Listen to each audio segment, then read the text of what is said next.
Hi, and welcome to That's What She Said, the podcast where Gen X and older women share their insights, their stories, and the hard earned wisdom that can help Gen Z plus women navigate life, work, and everything in between. We talk about the stuff no one tells you so you can own your choices and create a life on your own terms. So let's dive in. What if the life that looks successful on paper is the very life keeping you stuck? Get the degree, get the job, be responsible, save what you can, hope it all works out. But very few women are taught how wealth is actually built.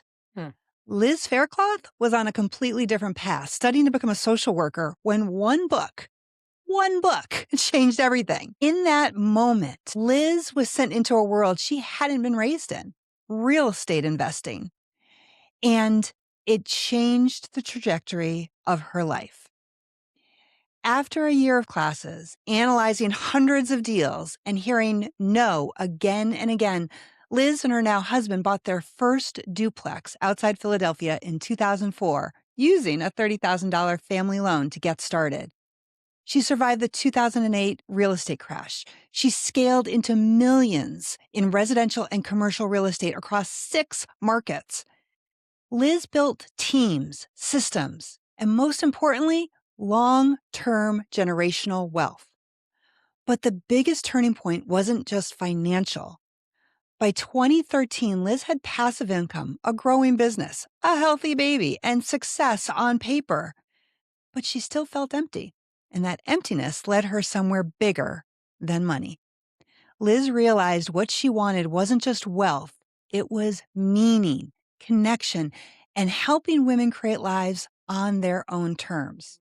So she co-founded the Real Estate Invest Her, now a global community of over 50,000 women focused on investing, confidence, community, and wealth. So if you've ever felt behind financially, successful but unfulfilled, or ready to build something bigger than just a paycheck, this episode's for you. Liz, thank you so much for joining me.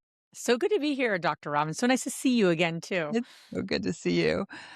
So let's start. You had income, a growing business, a baby, success by, I think, most people's standards. What made you reevaluate that?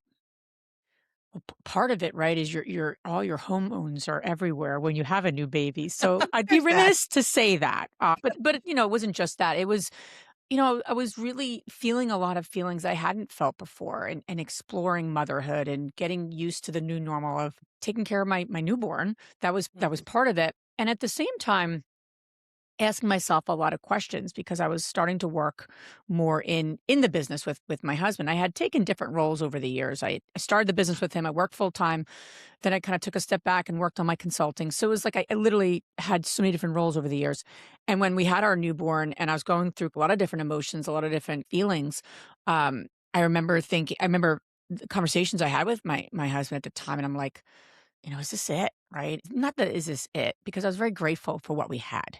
I didn't take that lightly, of course. However, in terms of purpose, right, and meaning and knowing that what you're doing is making a difference matters to me. And so I said, I love the real estate work. And it was right around the same time I met Andressa, and we became good friends. We started partnering on projects. We even started a women's mastermind before Invest Her. So we kind of had a close relationship prior to launching this community. And then I'm like, ooh, when you get those moments of like, oh, this is filling my soul, right? This is Mhm. creating joy for me. This is lighting me up versus not lighting me up. And so started to become aware of that. And as also feeling a little like, okay, what's next for me? Is it just me and my husband full time? I love being a mom. I love my son who's now 13. I knew I wanted to also make meaning in the world. I knew that in my gut. So we started exploring this women's mastermind together and saying, what could we do? What's needed? And then kind of took the next steps with launching Investor. I wanted to go back before the portfolio, before Yeah. investor, and even before real estate. Mhm. What money beliefs did you grow up with from a middle class family? And how did they shape the way you saw success early on? I was the youngest of 3 daughters. I grew up third generation, 100% Italians, but this hardworking ethics. And, there was a sign, I'll never forget it, right in my home. Our Our house was not huge. It was a pretty small home relative to a lot of my friends' homes growing Mhm. up. And I remember, in those older homes, the stairs were not like normal stairs. They almost were completely vertical. Have you ever been in a home like that where there's no like tilt to them? They're like just vertical. And so I remember flying down, and I just used to fly down the stairs like it was like magic. But there was a sign that I always saw when I went down the stairs, and it says, "The harder you work, the luckier you get." And I'm grateful for it in many ways. And I think that also could be a limiting belief that Mm. you could only grow wealth and create something meaningful the harder you work. So hard work is not hard for me to do. And I find myself jumping into that at times. Okay, like what's another way to do this, right? What's the path of least resistance? So why I'm saying that's connected to money is because that was what I believed. And that's my money story when I was growing up, is that if you want more, you have to work harder, Mhm. physically work harder. And so that was very much ingrained. I think the other piece of it was respecting money in a positive way. We didn't go out to dinner much. I think about all the times I take my kiddos out to dinner now, right? And I'm like, we didn't go out to dinner. It was a really big deal if we went out to Yeah, dinner. And not just because, oh, we didn't want to go out to dinner. It was financially, right? It was a right. big deal. I remember going on vacation, and if it was a free breakfast, we got lunch taken care of to be able to make it work. I remember being told that in order to make this vacation work. So I remember those Right. moments of frugality, I should say. So Mhm. I'm very appreciative of the frugality. The Me parts, though, I have had to work through, especially on the journey of like building wealth, because not everything is cheap, right? Not everything, you don't go for the lowest cost, fill in the blank. The value versus cost. I've had to learn that. Okay, what's the Mhm. value of this investment versus the cost of it? And that has been something I've learned, not something I was raised with. And I've had to work against my own brain at times, my own mindset at times to say, okay, this is an investment, especially when it comes to a team member or, a business investment, even a vacation, an all-inclusive vacation that, okay, we Mhm. could be doing something cheaper, right? That thinking does pull me back sometimes, but I do stop and think about the value versus cost, and then I reset, and then I move through it. You have said over and over in the interviews you've done this pivotal change with that one book, Rich Dad Poor Dad. Yeah. First of all, how old were you when you found this book, when you first read it? Yeah, when I first read it, I was 22 because I was still in graduate school. I was as ending graduate school to get my degree in social work. And my brother-in-law was the only entrepreneur I knew. He was the only business owner I knew. My dad was a school teacher. My mom worked part-time. So I didn't interact with entrepreneurs, didn't even know what that meant. And Mhm. he's like, "You got to read this book." I'm like, "Tony, I'm going to school for social work. I want to open my own practice. I want to help people." He's like, "Just read this book." And I remember that moment of like reading something and you're like, hold on, I don't have to just work for money. Money can work for me. It's like, seems so obvious and like trite to say that, but it was very eye opening for me in my 20s, especially as about to jump into a lot of hard work. So that was really pivotal. And at that moment, one of the things it says in that book, which most people just ignore, but it says to really become very effective as an investor and as an entrepreneur, you got to learn how to sell, right? And not just sell like I'm selling you goods that you don't need, but really enrolling people, connecting with people. So I decided not to get a traditional job out of social work. And actually, I got a job in sales. It was consulting and sales, but that motivated me to actually get a job in consultative sales. So I sold a personality assessment to companies. And I did that for many years to learn how to sell and enroll people. Yeah, that's amazing to me. So you go through college on a certain path, you finish graduate school on a very different path. What made you willing to pursue a world that you had no background in? Because I think a lot of people would have just chosen to stay safe and secure. Yeah, and it was right around the same time I met my now husband. And so as we were talking about our futures and, him and I would on the weekend, we'd always go to like real estate investing boot camps. And at that time, Because that's what you nothing did, says romance like right? that. I mean, at that time, that's where you got the education, right? This is Yeah. before, this is 2004, right? This is a long time ago when you didn't get the education as easily as we do now. But that was what we did together. And during that, we talked about our life and we talked about where we wanted to go. And we had this shared value set. And the value set was we'd love to, eventually get married, start a family at some point. That wasn't even like the highest thing we wanted to do. Mhm. We actually waited 8 years to have kiddos. But the one thing we wanted to do in our values was to make a difference. And so Mm. that really motivated me. Now you can make a difference in a lot of ways. I could have totally made a difference as a social worker, you can Of argue course. that. However, to be able to, like, transform communities and make properties better, that's what we wanted to do. We didn't just want to buy property and, put tenants in and call it a day, right? We were really, really excited and inspired by, like, "Oh, wow, we can make a difference, buy property, renovate it, make it livable for people. We can get behind this, right, and actually make a difference in a community."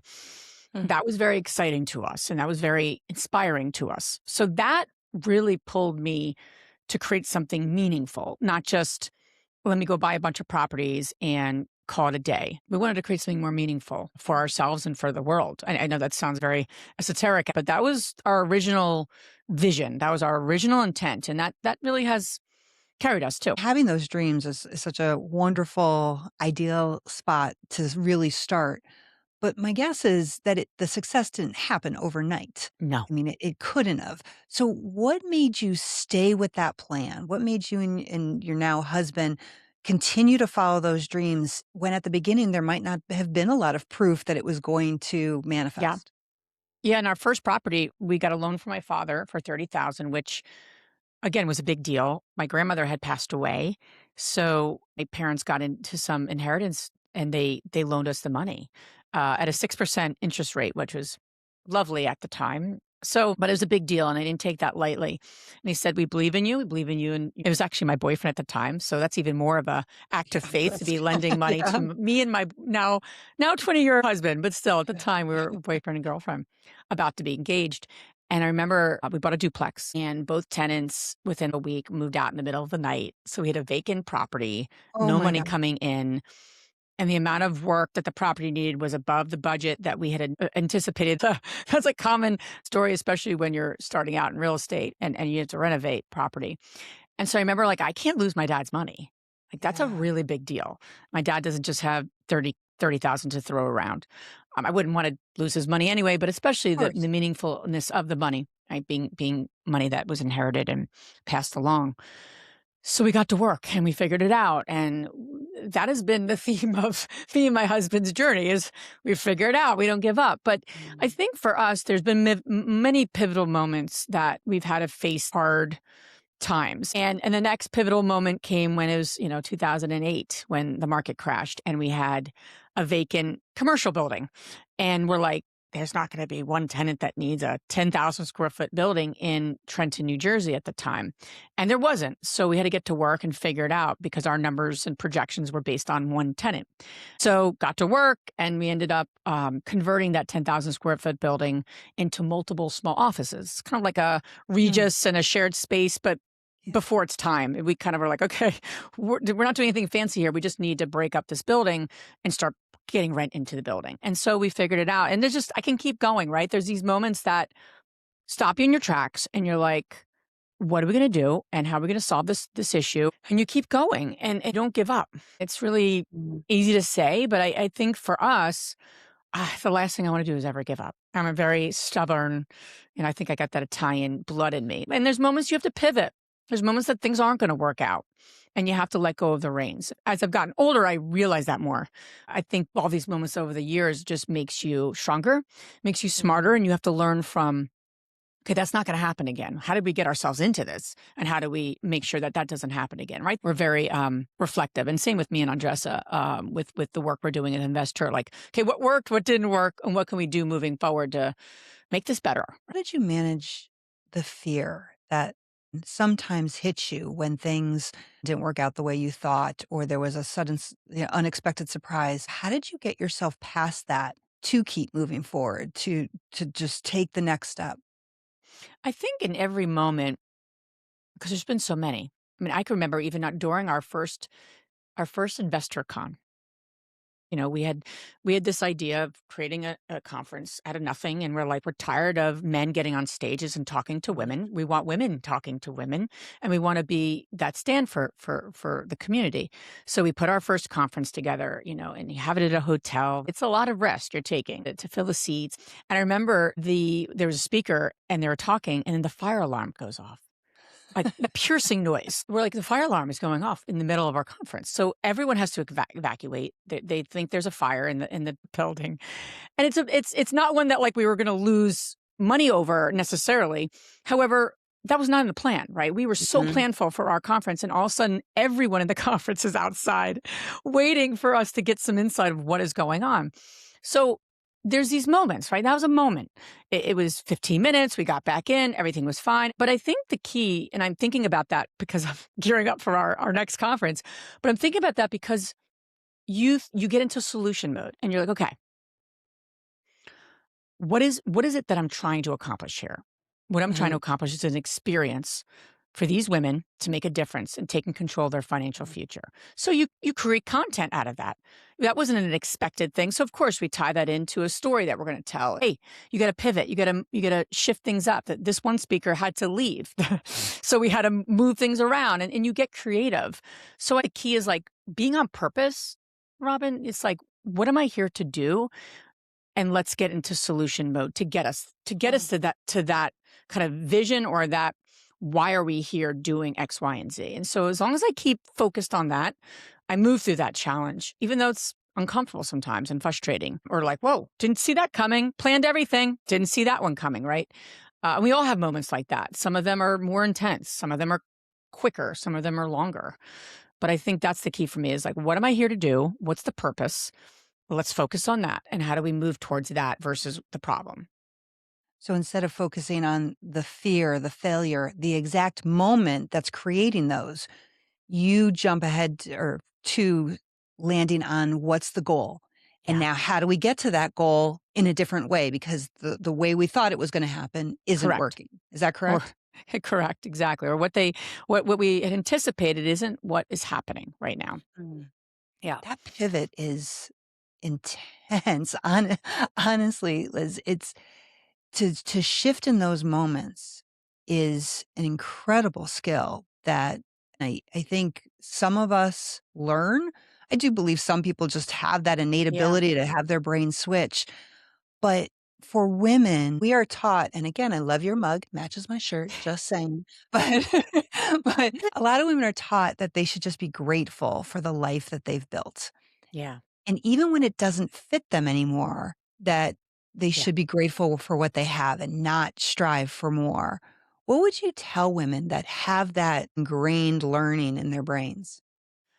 Wow. I think it is so common amongst women and all Mhm. types of women, but especially the more you see that with like very driven women, very women that are like, okay, Mm, I want to get to the next step. And I think women are driven in different ways, right? Some of us are goal oriented. Some of us are creating that wealth for our families. Others are like, I want to be, the most connected mom or what have you. And it's all driven in our own kind of interpretations of that.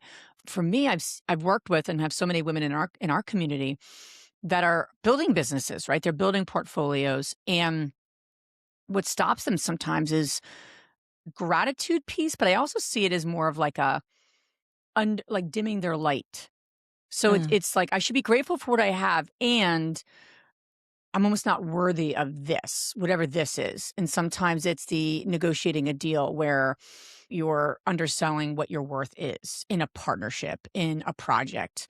I see that a lot. And I don't know where that comes from. I do think there's an inherited baggage of just being a woman in the world. I do think that's probably part of it on some esoteric level. I do think there's a lot of conditioning that happens, right? You would probably be a better explanation of that than I could. But what I do know is a very, very driven, successful women dim their light, and so they go back to, okay, I should just be grateful in some ways for this versus really asking for what I want and need, and also that's aligned with my worth. So yeah, I mean, if there's one thing I would, if I had like a magic wand and something that I'm really adamant with my daughter, who's 9, right? So I'm like super crazy with her. She's always over the top. Like she's like, I'm amazing, mom. Uh, she's like, I can do anything, mom. Like I've created this little firecracker. But I'm really mindful that she doesn't undersell herself and doesn't oversell herself, but certainly holds herself in a way of worthiness, so she doesn't dim her light, so she doesn't have to play small. I see women doing that, and then they default to the gratitude piece. "Oh, I should just be grateful for the scraps that I'm being given in this deal." Mhm. No, you brought the deal together. I had a woman in my community who raised there was a $5 million like multifamily project. She raised probably $4 million of it. And the principals of the project, she was not on the principal side, but she was part of the team. And they're like, "Oh, we're gonna give you $1,000 fee." And their fee was six figures. A, it's not fair and equitable, but B, you have to know your worth and request those things and make sure you negotiate for yourself. I'm pretty zealous about that because I don't want to see women leave money on the table. Not just money, Right. but their worth, right? What they bring to the table. And then the default, well, I should just be grateful for the fact they're gonna give me $10,000. No, you shouldn't be grateful for that. You're getting less than you're worth. So, Yeah. And we certainly know from business research, psychological research, that women under negotiate, they undervalue, they're underpaid, yep, and they contribute to that. yep, So when you meet these women, particularly at your amazing conference, the yeah. Investor Conference, which is an annual event, I know that it's coming up soon. What do you tell these women when you meet them and when you hear those kind of statements coming out of their mouths? We have to watch the language we use. Literally, the words that we use matter. We start to believe them, others believe them. I always tell a funny story. I met two people, and I'll answer your question, but just really quick. Mhm. There was a gentleman I met at a conference, and I'd spoken and he came up to me and I said, "Oh, what are you doing? What are you involved in?" And he's like, I am killing it." I said, "That's great. I love your confidence." Because yeah, I'm killing it. I have 5 properties. I'm starting to coach people too. I'm like, "That's awesome. Good for you." Later that day, and I'm not making this up, I wish I was. But a woman came up to me and I said, "It's nice to meet you." She's like, "Oh my God, thank you for the presentation. I really got a lot from it." Had a lovely conversation with her. And I'm like, "Oh, what are you involved in?" She goes, "I'm just getting started. Just literally getting started." I said, "Oh, that's okay. We're all of us got started somewhere. What are you involved in?" She's like, "I have 5 properties." And just kind of getting going. Now, one's coaching other people, right? Literally Right. killing it. And the other one is just getting Um, started. So now, if I'm going to be a potential private investor, right, a private lender to her deals, who do you want to work with? The one that's right. killing it or the one that's just getting started? I want to mitigate my risk. I get a little worried if I'm going to invest with somebody who's just getting started. Now, she's not just getting started. She's got five Right. properties. Right. In her And in mind, the she length of devalued time, it. I think she was Yeah. investing longer than the guy. And I just say that because that's the bottom line. And I think the words we use and how we carry ourselves matters. Not to oversell it, but women are Yeah. underselling it. Yet they wonder why they're not getting the terms they want or the interest rate they want or whatever. So I think that's the number one thing is to be mindful of what you say, Mm. and how you say it to people, and to be in a community and a network of women that are going to call you out. If a woman comes up to me, I give coaching whether people want it or not, right? That's just kind of who I am. But I have women who come and they'll start talking. I'm like, "You're not just getting started." I said, "Can you say that differently?" And Mm. I'm like, you have to call women not out, but up to be who to speak about themselves in a way that is true, not just even like sugarcoating. So that's the kind of work that I'm proud of that we do. It's not just how do you buy that next property or grow your wealth. It's more about creating wealth and with other people, and holding yourself in a way that really serves you and is actually how people see you. So that's the one thing I'd say is literally just watch what you say. But again, I could Mhm. be limiting myself saying it to friends of mine who are just accepting it versus people who are going to hold me accountable and say, "Hold on, what did you say?" Call women up. Don't let them say those kinds of things because that's not true. You're not just getting started if you have 5 properties. I think that's such an important piece of the community that, you and Yeah, Andreas have built. It's not just that you're giving them information and how-tos. I mean, that sure. simplifies it so much. It is that community of how to support each other, how to learn from each other, which is different than learning from men. I mean, it's just a different way of communicating and supporting. So I see that so much in what you're doing. And I'm curious, when you are around women starting out and just exploring the idea or women who are really in it, what do you think they're hungry for right now that traditional money spaces still aren't giving them? Well, now more than ever, you have this unprecedented amount of wealth transfer that's going to be is we're in and it's only going to increase right in the next 3 to 5 years, what $100 trillion, something along those lines. of money from the baby boomers is getting passed Mhm. to the next generation. And the wealthiest generation is passing their wealth on to the next one. And like 70% of that money will be going more into the hands of women now more than ever. So women are going to be controlling more money and being the decision maker on more money than any time before this moment as this transfer happens. So the need for like conversations and community around this wealth transfer is incredible right now. We created Investor 8 years ago, and there was nothing around women at wealth at that time. Nothing. So you see it everywhere now. Why I think that's so important is that what's fascinating is that women want to control more of it. There's a place for good financial planning, and I'd say the women are looking to direct some of their investable money themselves and make decisions on where that money goes, with whom that they invest with. You see that in the venture world. You're seeing that on the giving world, but you're Mhm. certainly seeing that on the, like quote unquote alternative assets, which real estate is in the bucket of saying, okay, I have a certain percentage of my money here. I want to invest in real estate. Then the question becomes, well, I don't want to do all the doing though. And there's traditional concept that there's one way to invest in real estate. You go buy a property, you hire the contractor, you get the tenants, you're the landlord, you're going to get the calls at 2 a.m. when the toilet isn't working. I mean, right, that's the common Mhm. vision that people have. Or you're fixing and flipping a property and you're going over budget, or it's going so wonderfully like HGTV, right? There's so many of these misconceptions, I think, Yeah. when it comes to investing in real estate. So what I believe is missing is that most communities and circles are promoting their own products. And that makes sense, right? People need to make money. I get that. Mhm. But what I love about what we do and I love what we stand for is that there's a lot of ways to wealth. There's not one. And I believe that you can be as active or passive in real estate Mm. as you choose to be, depending on your financial goals. So I have no attachment to what women invest in. I just want them doing it. And I want Yeah. them to not just rely on a professional that has no real estate, that's not getting paid to give you advice, but actual people who are investing, who just want to see you grow and win. That's what I'm committed to, right? That's what we're in business of. So that's what kind of gets me really excited right now, especially because of everything happening.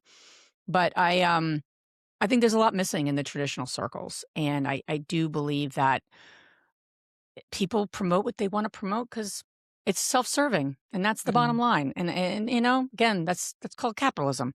However, I don't think that is useful for women. I don't think that's useful for most people. And I think we should demand groups and networks that actually are just there to support and there to actually guide you on the path, not tell you what to do. We don't tell women where to invest. Hey, you should invest in this market. Oh, don't do that. Don't do that. I mean, I'll tell you if something makes sense or not based on my 20 years of investing, sure. But your path's your path. It has to align to your goals. And that's what we're fiercely committed to talking about and to being in that conversation versus it being this one product or this one geography. You have to buy a short-term rental or whatever you have to do based on your friend who's doing it. You also integrate, and I think this is another piece of why a women's community around real estate, investing, knowing your finances is so important. But you talk about trusting your intuition, which is not something that is traditional. It's the opposite of the male-driven perspective on Yeah. money and business. And you incorporate this idea of betting on yourself. So I'm curious, how do women know the difference between intuition and fear that's dressed up as logic? Hmm. That's a really interesting question. Mhm. So trusting themselves, like, okay, this is intuitively the right thing for me versus a logical choice or something that's more fear-based. Is that what you're saying? Well, Those a 2. logical choice that they can say, "Well, this is logical," but it's really fear holding them back. That's a good point. That is a good point to say that the logic is sometimes just the fear. I think when women are like, is this a good time to invest? Mhm. There's always the answer of, it depends. Now, in and of itself, it depends. But most importantly, what is that woman's North Star? So, in Mm. order for me to figure out, is this like this decision I need to make? Is this like more intuition and this is the right move for me? Like you said, or it seems logical, but it's really fear based. I think how you reconcile those 2 things, it really aligns with where you wanna be, and if you don't know where you wanna be, we can talk ourselves into or out of anything, really, most women. They can really give all the different scenarios of what could happen. But if I don't know my North Star, like, where am I headed? And that unfolds. Where I wanted to be when I started this business is different than what's important to me now. You think Mhm. time, money. I could work 24 hours a day when I was in my 20s. I don't wanna do that anymore. My time becomes more important as you get older. So, my North Star has evolved, and if I don't know my North Star, I will let fear Mm. or logic or somebody else's opinion matter more than my intuition. Because if I'm really clear on where I wanna be, I'm gonna listen more to my intuition. I also think it's hard to do alone. That's why I'm part of groups myself, because I wanna make the right call based on where I'm headed, right? I do like to bounce things off of women that I trust, like, and respect. And they're like, "No, you've talked about this before. You brought this up a few times." "Oh, yeah, I did." And I think that's where community on any level really matters. People have your best interests in mind if you're around the right circle.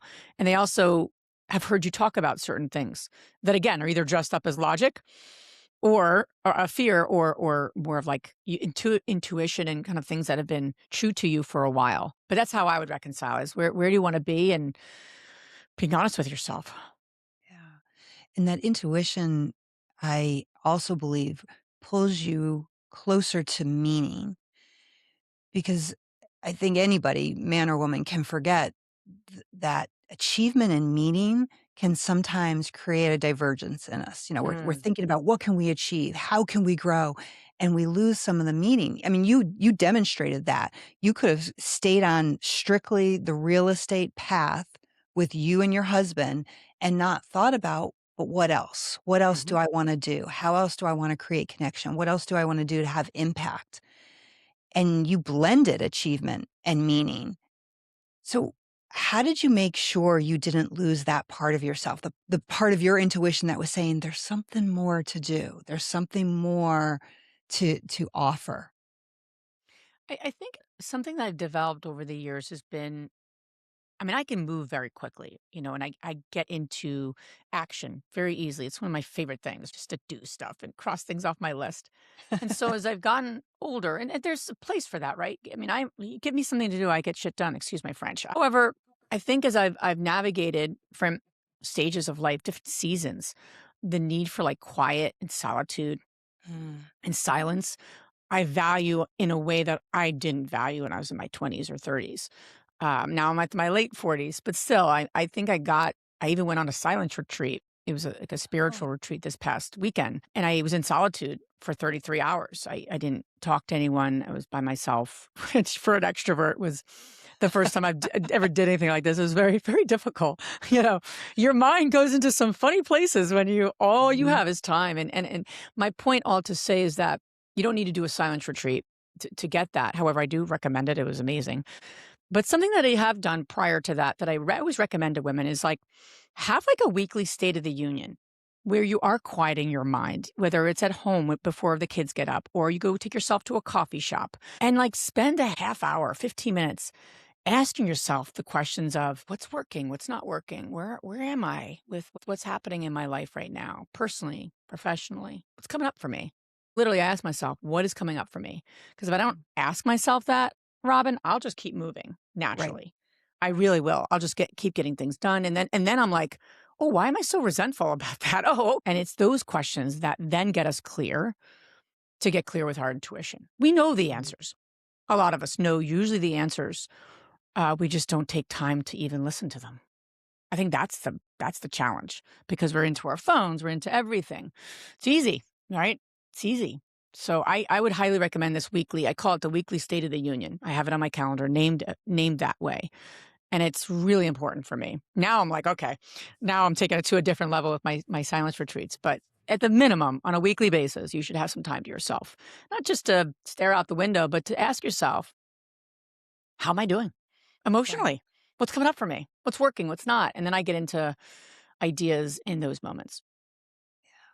And I think that might be one of the hardest things you said in this conversation is for women to hear It's okay to have time for yourself. It's Yeah. okay to prioritize yourself because again, societal learning is that nope, you're last. The kids and your spouse and the community and your career. Instead of just saying, yeah, if you as the hub is not strong, everything else is going to fall apart. So this idea of a State of the Union every week of just taking that time to check in, just like you do with your friends and your kids and your spouse. What about you? And I know with the couples I work with, we talk about, doing a SWOT analysis. Oh, So yeah, I like looking it. at the strengths, weaknesses, opportunities, and threats, and some of the women I work with have started doing that for themselves because it's a very clear construct and they're used to it in their business lives, and they're like, "Okay, yeah, where was I strong this week? Where were challenges? Where were the opportunities that I wanna pay attention to, and what are the threats to my well-being?" I So love I that. love that approach that you're talking about and hope that every woman listening does that and takes that away.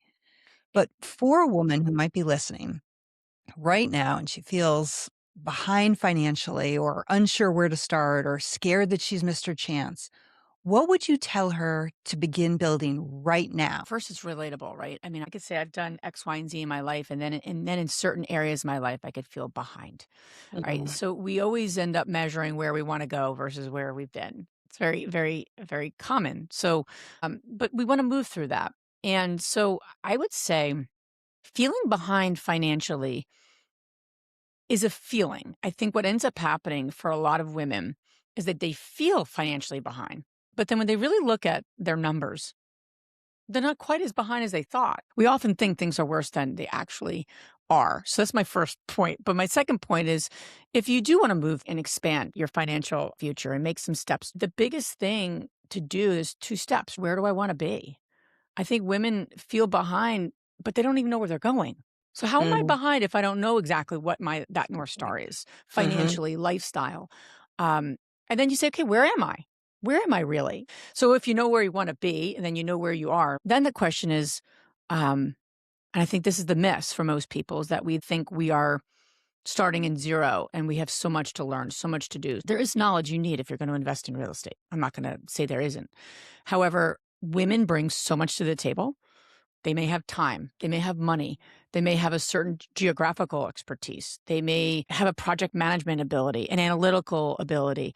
Women often, when they open their mouths, will have something to bring to the table to financially advance them, investing their money, whatever it might be, and they don't connect the dots. And then you could say, okay, I need to learn X, Y, and Z. Sure. But everyone goes there. Everyone's like, I don't have this. I'm behind. I now Yeah. need to learn everything. I need to figure it Right. all out. Honestly, I think it's less than what we women think. Because women are literal and then we think we need this exact expertise in the exact way that so many other guys have told us the way we need it is that then I'm not anything. So where do I want to be? Where am I? And then what do I bring to the table? And then you And can that start to say, okay, so there's maybe a knowledge gap here or there. Sure. But we often just go there first. And Mhm. we're not even realizing all the pieces of the puzzle we might have already in our fingertips. I would challenge any woman. There is something that I could tell you have that is of Mhm. value in this space. So Absolutely. believe that. I think Yeah. that's important. That's terrific. Liz, I usually wrap up the interview with just some, rapid fire questions. Do you mind if I ask Yeah, them to you? Okay. sure. What's your go-to Power Woman song? Beyonce, Who Runs the World, Girls. I love that It's a song. great song. That's a great song. If I need a little pick me up, I listen to that one. Uh-huh. What's one life hack or tip that you use? When you're when you're getting clear for yourself on certain things, or you're having a conversation with a spouse, or even a business partner, use a rating scale. So even if you're like a 5 out of 10 on something, or you're a 10 out of 10, you're Mhm. really intense about it, or you're a 0 out of 10. When I'm doing my weekly State of the Union, I rank how I feel about certain things Yep. with numbers because then I can get behind that. I'm not going to work on Right. the 8 out of 10s, but if I'm a 2 out of 10 on something, all right, what attention do I need to give? And then that's a language I use with business partners, team members, and it Mhm. really helps level set. Besides Rich Dad, Poor Dad, what's one of your favorite books? Mm. There's a book I'm reading again, and I've read it a few times. That it's such a powerful one by Wayne Dyer called "There's a Spiritual Solution to Every Problem," Hmm. and I'm rereading that right now, and it's incredibly helpful to reframe how you think of problems and the type of work you need to do internally.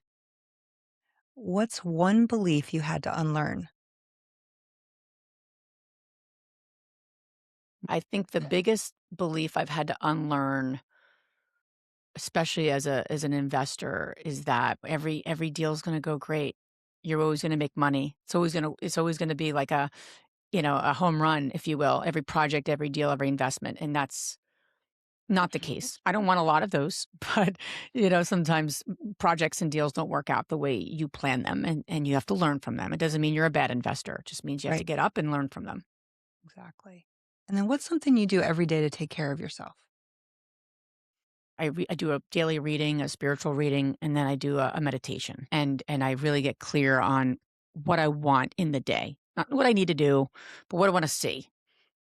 So that's Yeah. really, really critical to my mindset. So I start out the day at least with that. And then I've been ending the day that way of like gratitude and um what did I do today? What did I accomplish versus all the things that I can tell you that I didn't do that I meant to do, right? So beginning and ending the day in that frame helps. Did you do those in your 20s? No, not every day. Yeah. I don't think I meditated. Like, I don't miss a day now. I mean, Mhm. in my 20s, I'm like, do I really need to meditate? I have like things to do. So I didn't value that as much. I didn't value the time alone as much. So that is something I'm more fiercely protecting now. I'm a better version of myself when I do those things. I'm a better mom, I'm a better business Yeah. owner, I'm a better investor, I'm a better entrepreneur, better Mhm. wife, right? So Taking care of ourselves. Yeah. yeah. And then what's coming up that you're excited for? I probably can guess this, but I'm gonna let you answer it. Yeah, I am very excited about our fifth annual Investor Con, and we bring together women who are driven and are really creating lives on their own terms through investing in real estate, building wealth, taking control of their financial future. So this is our fifth one, and I'm just as excited as I was the first one we did because of the impact that we're making and having these women in connection and community with each other, not just the speakers like Dr. Robin was last year for us, but not the 30 speakers that you'll have and the keynotes that are phenomenal from mindset to business to real estate, but the connections and the network. Mm. So the two things I love that we're doing this year is that every woman will leave with a plan, their own plan, and every woman will leave with 5 women that they can call their support system. Wow. So I'm really excited about that because now they're leaving with 2 critical things, Mhm. what they're gonna do next and women to support them. So I'm excited again. Scottsdale, Arizona, June 14th to the 16th, if this speaks to anyone to join us. And where can women learn more about that? Yeah, so our website's the easiest place for all things Invest Her, but it's the real estate invest and then her.com. All right. So I'll make sure to put that in the show notes because I gotta tell you, I have not branched out into real estate investing, but being at that conference and just being surrounded by women who were there to learn, to grow, and to support each other was really, really wonderful. So, Liz, thank you so, so much. I appreciate everything that you've offered from your insights to your expertise, especially for women who are building their lives or who are starting to create new versions of their lives. I'll make sure, like I said, to add all the details about Investor in the show notes so that people can follow your work. And certainly to everybody listening, take what you heard today and carry what matters. Pass yes, the wisdom forward because when women speak, the world changes. Thank you for yes. listening and see you next time on That's What She Said. Follow That's What She Said on social media on Instagram, TikTok, and YouTube. That's What She Said is created, hosted, and executive produced by Dr. Robin Buckley. Our Senior VP of Productions and Content Strategy Consultant is Dr. Tom Grabowski. Jordan Gilbert is our show's Marketing and Creative Content Specialist. Senior Producer is Quentin Sukup. And remember to keep the conversation going. Subscribe wherever you get your podcasts, whether you're a woman who's lived it or a woman who's building it.